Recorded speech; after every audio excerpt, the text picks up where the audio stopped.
Jalen Hurts is one of your guys. How do you think he's going to be now that he's got a ring and he's done it and he has completed the mission once? What do you think he looks like having that now as a base of operations for him in Philadelphia? Well, I can tell you this, because he was just on the field last week. When a guy shows up after winning the Super Bowl and he is focused on little details, I'm talking little details to enhance things by fractions of the second. When you take that approach after reaching the pinnacle, that's that like, and I don't want to like say it too soon or anything like that, but I think when I think of like the Michael Jordans, the Kobe Bryants, those type guys, that had to be their approach.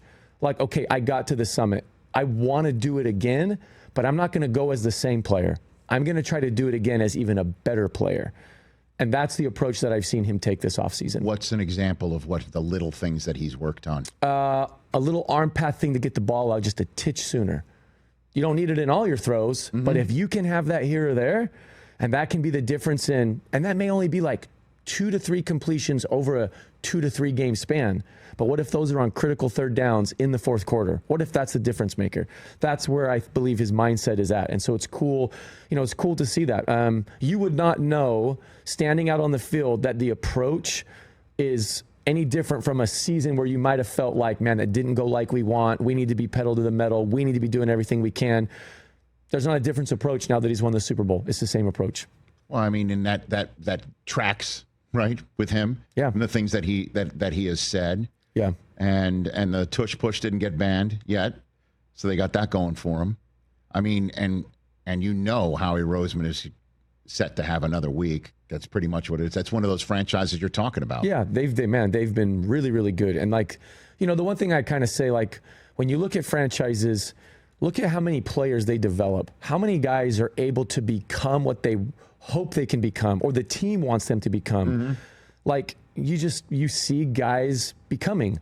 Well, how come in other franchises it seems like guys somehow don't become? Why does it not work out? It's a great question, man. I mean, that is the ultimate secret sauce when you're talking about. John, thanks for coming on here, brother. Yeah, it's good to be on. I can't believe it's draft week again, I know. Like we said. Let's do this more often. It just has to be a once-a-year thing. Thanks for coming, brother. All right, sounds great. That's John Beck right here on the Rich Eisen Show. Calais Campbell coming up next. But I've got 2 more minutes left here on the Roku Sports Channel. Real quick here. Again, I'm always going to be asking you about the secret sauce, and I know you're always going to answer me. It's different for everybody. But when you're talking Jaden Daniels, you're talking Jalen Hurts. Dak's another one. And I understand Dak has not gotten the championship games level success, and thus there's criticism and what have you. But what is there about cool customers? How can you notice that somebody's sort of pulse gets slower when the intensity gets more? And I know some people might push back. Dak's not even in the level of Jalen Hurts, who has now had 2 monster Super Bowls. Jaden Daniels, monster performances in games where it's pressure for a supposed kid.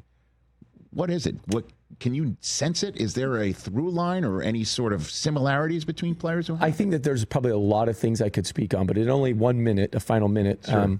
I would probably say their approach to challenge. How do they approach challenges mentally? How do they view it? All of those guys love being challenged. They love the feeling of going after a challenge. And I don't want to say they're fearless, because I think they understand that if it doesn't work out, it's going to be hard. Like, they hate to lose, but there's a steadiness to the approach of like, I enjoy the challenge and I'm going to approach it the right way. And then I'm going to just swing my best punch, and I believe in my best punch. I think they got that. At times, I think challenges can feel like a threat. Or if it doesn't work out, what does that mean to the whole story? I think these guys lean into really enjoying the fact of what the challenge feels like. I think they just gravitate towards something that feels like, oh, you might not think I can, or this might be really tough. I'm going after that. Not to turn you into sports psychologist, but I get a sense that you do have that part of your job has a role in that regard. Can you teach that to somebody? Can you notice that the quarterback doesn't lean into it? Can you teach that mentality and have it stick and be successful? Yeah, I do think you can enhance it. I think that through life experiences, some guys, you can say it's natural to them. If you go back into their story, there are things along the way that kind of shaped that. okay, let's say somebody may not have all those things. Can they recognize it and then start to see it differently? And then through some training, actually learn how to? Absolutely. Can that guarantee that they're going to be, so perfect at it? No, they can't guarantee that. But can you enhance it and learn it and improve upon it? Absolutely. That's why there is sports psychology. Catch the Rich Eisen Show live weekdays from 12 to 3 p.m. Eastern on Roku Sports Channel in the U.S.